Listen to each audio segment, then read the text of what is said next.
Halo, gua Bang Gete. Selamat datang di channel Magenta. Cerita kali ini datang dari sobat Magenta bernama Hendra. Hendra mengalami kejadian mistis sangat mengerikan.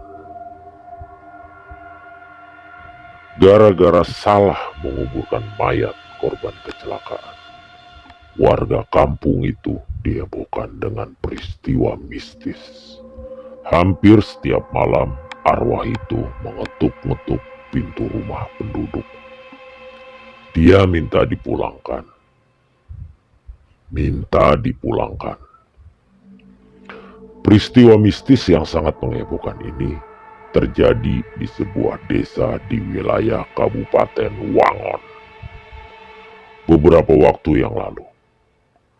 Meski sudah cukup lama kejadiannya, namun jika mengingatnya, orang-orang di desa itu jadi ngeri dan takut. So, ingin mendengarkan kisah selengkapnya? Cari posisi senyaman mungkin. Gunakan headset Anda. Dare to hear. Let the story begin.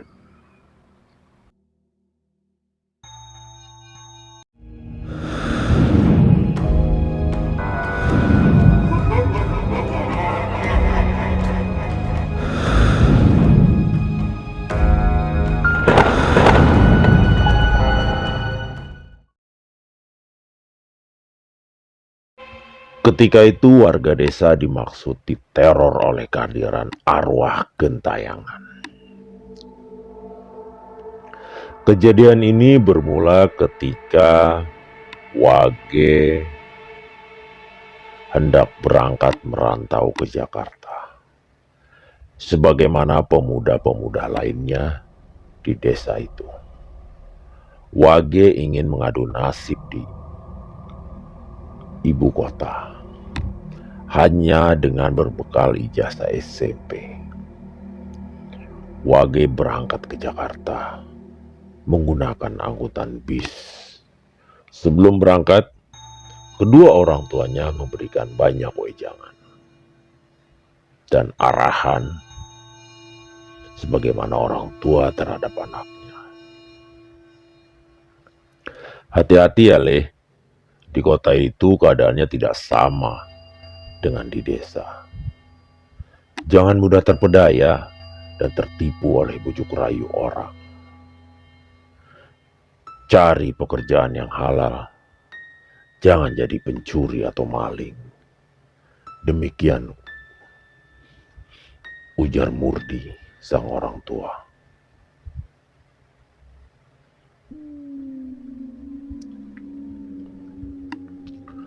Kalau bawa uang, juga hati-hati.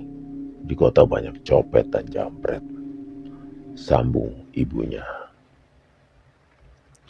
Wage hanya mengangguk-angguk mendengar semua nasihat orang tuanya.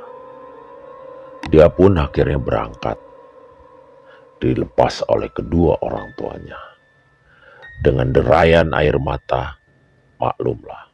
Baru kali ini Wage pergi jauh. Sangat jauh dari orang tuanya.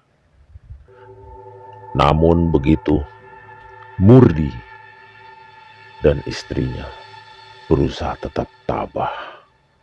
Mereka mendoakan anaknya agar diberi keselamatan. Malangnya, baru sehari Wage pergi, tiba-tiba keesokan harinya datang kabar bahwa Wage meninggal karena kecelakaan. Dan dia tewas terlindas truk di daerah Cirebon. Berita ini disampaikan langsung oleh petugas kepolisian yang menangani kasus kecelakaan itu. Mereka mengetahui alamat Wage dari dompet yang ada di saku celananya. Di dalam dompet itu terdapat KTP dan tanda pengenal Wage lainnya. Bahkan uang yang dibawanya dari rumah masih utuh. Mendengar kabar tragis ini, kontan saja kedua orang tuanya Wage shock bukan main. Ibunya menjerit histeris dan langsung jatuh pingsan. Sementara Murdi terduduk lemas, tak mampu lagi berdiri. Anak laki-laki yang menjadi tumpuan dan harapan mereka telah tiada. Kini kandas harapan Murdi sebagai ayah. Karena jenazah Wage masih berada di rumah sakit yang ada di Cirebon, maka polisi mengajak salah seorang keluarga Wage untuk mengambil sekaligus untuk proses administrasi. Murtado, adik Murdi, diutus oleh keluarga besar untuk mengambil jenazah Wage. Ketika sampai di rumah sakit, bersangkutan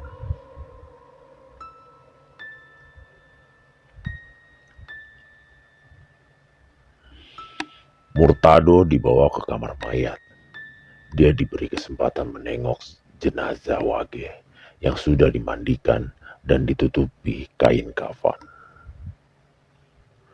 Berhubung kondisi mayat Wage yang terluka cukup parah, kepalanya remuk tak berbentuk, membuat Murdi tidak bisa mengenalinya lagi. Murdi pun sebagai orang tua tak bisa melihatnya lama-lama, karena hatinya miris ditambah rasa takut. Tapi dia meyakini mayat laki-laki itu adalah keponakannya. Lagi pula, dari bukti dompet yang ditemukan polisi sudah jelas bahwa mayat itu adalah jenazah Wage. Setelah menyelesaikan administrasi, jenazah Wage dibawa ke kampung halamannya dengan menggunakan mobil ambulan. Sesampai di rumah, jenazah Wage yang sudah dimandikan, dikafani, dan dimasukkan dalam peti mati. Dan dikafani, dimasukkan dalam peti mati di rumah sakit, langsung diletakkan di tengah ruangan. Mengingat kondisi jenazah yang sangat parah, tidak seorang pun diperkenankan melihatnya. Bahkan orang tua Wage hanya diberikan kesempatan melihat sekilas saja melalui celah peti mati, karena dikhawatirkan akan menimbulkan shock berat. Mereka hanya tinggal mensolatinya saja. Tanpa menunggu waktu lama, jenazah Wage kemudian dikuburkan di pemakaman desa. Satu persatu pelayat yang mengantar kepergian Wage kembali ke rumah masing-masing. Tapi pembicaraan tentang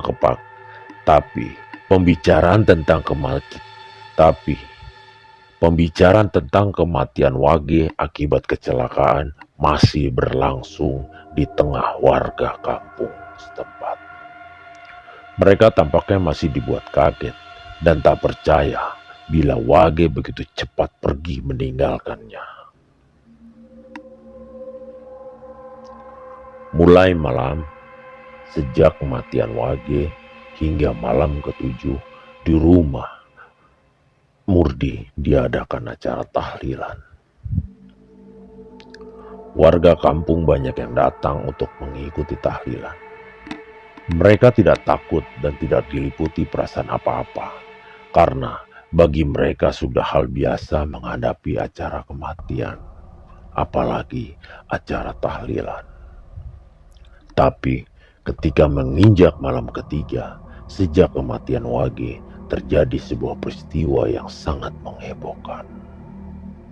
Beberapa warga di kampung itu mengaku ditemui arwah Wage.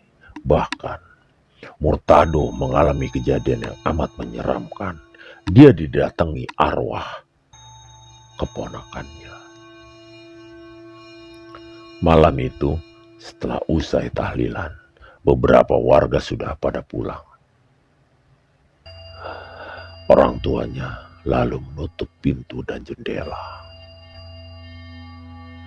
Istri dan dua anaknya yang lainnya sudah berangkat tidur di kamarnya masing-masing.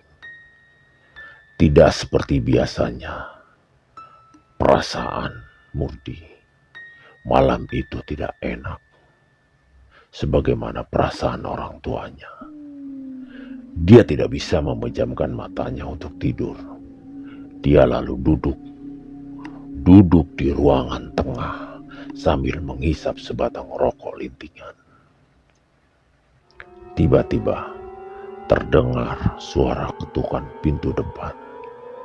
Tok, tok, tok. Terdengar bunyi. Murdi pun kaget. Dia merasa aneh karena tengah malam begini ada yang datang bertamu. Tak mungkin itu orang yang tadi ikut tahlilan dan barangnya ketinggalan, pikirnya.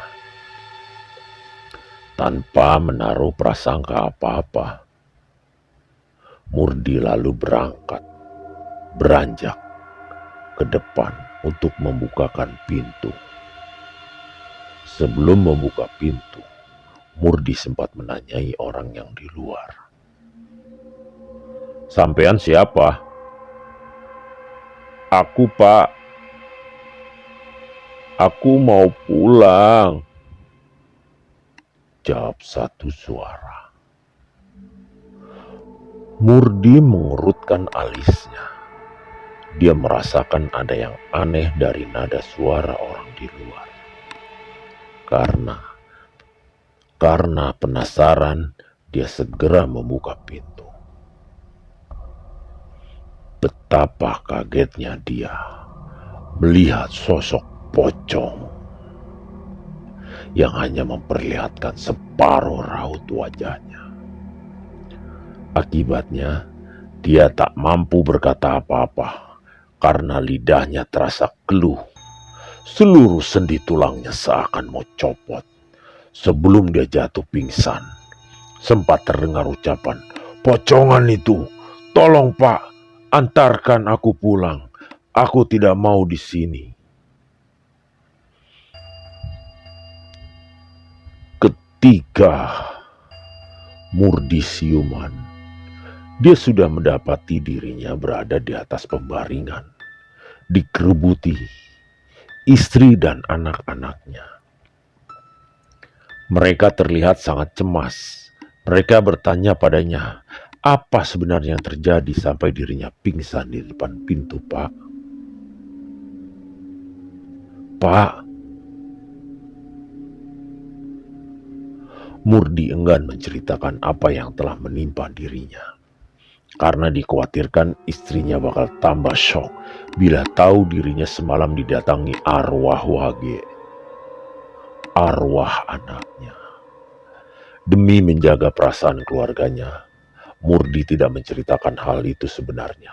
Dia mengaku kelelahan.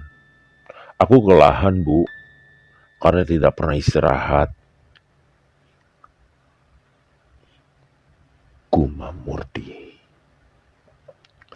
Tapi rupanya kejadian seperti malam itu bukan dirinya sendiri yang mengalaminya.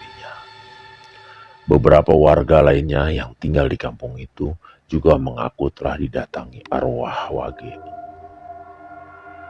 Ya, arwah Wage. Modus yang digunakan oleh arwah Wage hampir sama, yakni mengetuk pintu-pintu rumah warga dalam keadaan masih memakai kain kafan yang membungkus tubuhnya. Wage merintih dan meratap. Dia meminta dirinya dipulangkan. Kontan saja, peristiwa ini membuat seisi desa jadi heboh. Kabar tentang arwah penasaran Wage tersebar kemana-mana. Warga desa jadi takut untuk keluar rumah pada malam hari. Mereka tidak berani membukakan pintu bila ada yang mengetuk. Mereka benar-benar mencekam. Kengerian dan ketakutan. Kondisi ini tentu saja membuat sedih keluarga Murdi, keluarga Wage. Mereka tak mengerti kenapa arwah anaknya si Wage jadi penasaran dan mengganggu warga desa. Padahal seumur hidupnya Wage tidak pernah membuat cacat atau celah, hina. Dia juga anak yang rajin bekerja. Apakah karena dia mati dalam keadaan tragis, terlindas ban truk, sehingga arwahnya menjadi tidak tenang? Demikian pikir bapaknya, pikir ayahnya, pikir orang tuanya. Ya, Pak Murdi, suasana menegangkan dan mencekam yang menyelimuti warga desa mencapai puncaknya.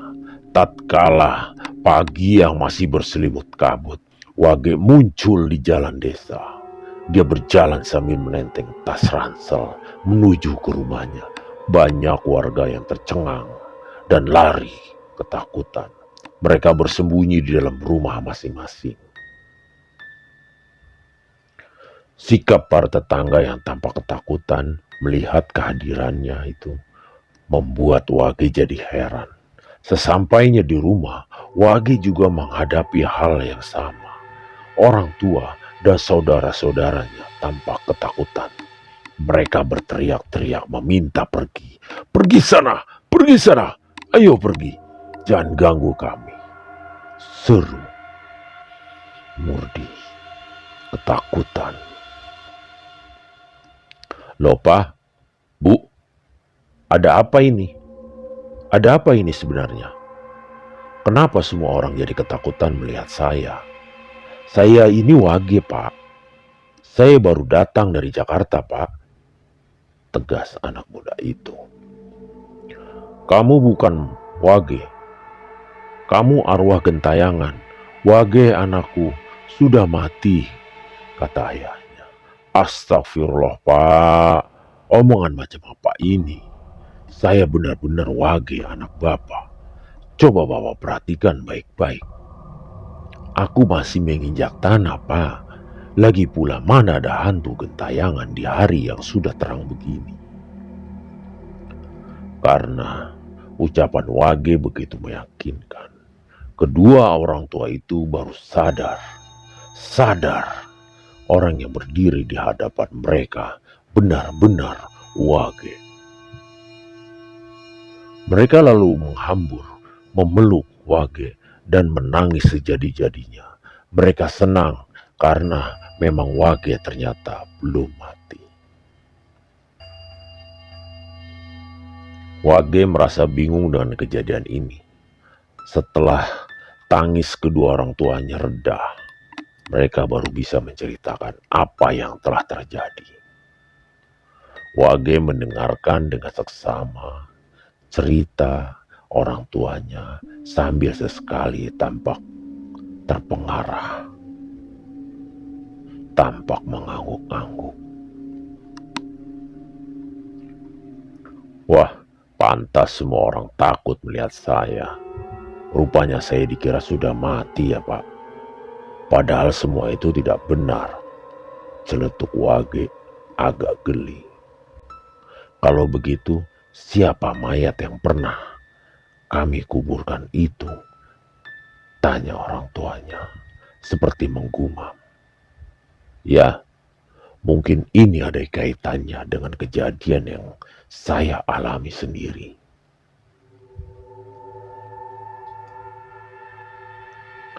Pak, hari itu sewaktu saya berangkat ke Jakarta menggunakan bis dan berhenti di daerah Cirebon, saya turun sebentar untuk mencari makan. Tiba-tiba ada orang yang menyenggol saya. Waktu itu saya tidak sadar. Baru ketika saya naik kembali ke dalam bis dan melanjutkan perjalanan, saya baru tahu, saya baru sadar bahwa dompet saya kecopetan. Saya yakin dompet itu dicopet orang yang menyenggol saya waktu berhenti di Cirebon. Kemungkinan korban kecelakaan dikira mayat saya, ya si pencopet itu. Jelas Wage sambil mengingat-ingatnya kembali. Kenapa kamu tidak memberitahukan kepada kami, Nak? Kalau kamu masih hidup, setidaknya kamu kan bisa kirim kabar kalau sudah sampai di Jakarta. Ya, saya mana tahu dengan kejadian di sini, Pak. Begitu sampai di Jakarta, saya langsung ke rumah Pak Le. Saya lalu menceritakan kejadian yang saya alami oleh Pak Le. Saya disuruh tinggal sementara di rumahnya. Tapi entah kenapa, saya merasakan ada firasat aneh. Seperti ada yang membisikkan saya untuk segera kembali ke kampung lagi. Soalnya, semua uang yang saya bawa benar-benar ludes. Diambil oleh si pencopet. Saya tidak mau membebani Pak Le kalau hanya hidup menumpang di sini. Saya lalu nekat pinjam uang sama Pak Le dan membeli tiket pulang ke kampung. Niat saya mau minta uang lagi sama Bapak. Taunya di sini terjadi kehebohan, tutur Wage. Mendengar penuturan Wage, hati ayah dan ibunya merasa lega. Mereka bersyukur karena Wage masih hidup. Tapi sejurus kemudian perasaan mereka jadi kecut karena masih menyimpan persoalan dengan mayat asing yang telah mereka kuburkan. Lalu bagaimana dengan mayat yang tak dikenal yang kita kuburkan itu? Kalau tidak segera diatasi, nanti arwahnya akan terus gentayangan, mengganggu warga desa. Celetuk Murdi cemas. Begini saja, Pak, kita minta saran pada orang pintar yang mengetahui masalah seperti ini, usul Wage. Semua setuju. Mereka lalu menemui seorang kiai di daerah itu yang sangat dihormati. Oleh kiai disarankan untuk mengadakan prosesi ulang dalam penguburan jenazah orang tak dikenal itu. Ini harus dilakukan karena sebelumnya mayat itu diatasnamakan orang yang masih hidup. Di samping itu harus dicari keluarga si mayat untuk mendapatkan keridoan. Jika dimungkinkan, jenazah orang yang tak dikenal itu bisa dipindahkan ke tempat yang dikehendaki keluarganya. Kalau keluarga ikhlas, jenazahnya tetap dikuburkan di tempat itu. Pemindahan tak perlu dilakukan. Soal mencari keluarga mayat tak dikenal, itu diserahkan kepada polisi. Dan tampaknya tak begitu sulit bagi polisi mencari keluarga mayat tak dikenal. Seperti pengakuan Wage bahwa dompetnya dicopet, polisi lalu menelusuri jejak sang pencopet. Mereka punya data tentang para pelaku kriminal di setiap daerah. Akhirnya, keluarga si pencopet ditemukan. Nama pencopet maling itu adalah Junaidi. Keluarga Junaidi mengakui sudah lebih seminggu Junaidi tidak pulang ke rumah. Setelah dicocokkan dengan data forensik di laboratorium, diketahui bahwa mayat tak dikenal itu adalah Junaidi. Keinginan pihak keluarga, kuburan Junaidi lalu dipindahkan ke kampung halamannya. Begitulah, sejak makam Junaidi dipindahkan, arwah gentayangan itu tidak pernah lagi muncul dan mengganggu warga desa. Tapi Wage yang pernah dikabarkan meninggal masih tetap gentayangan sampai saat ini. Terima kasih telah mendengarkan sampai detik ini. Bagi Sobat Magenta yang ingin mengirimkan atau sharing cerita pengalamannya, dapat mengirimkan ceritanya ke email kami Magenta atau DM ke Instagram kami. Like jika kalian suka, subscribe ke channel Magenta, dan nyalakan lonceng notifikasinya agar gak ketinggalan cerita-cerita horor dari kami. See you and beware of mind.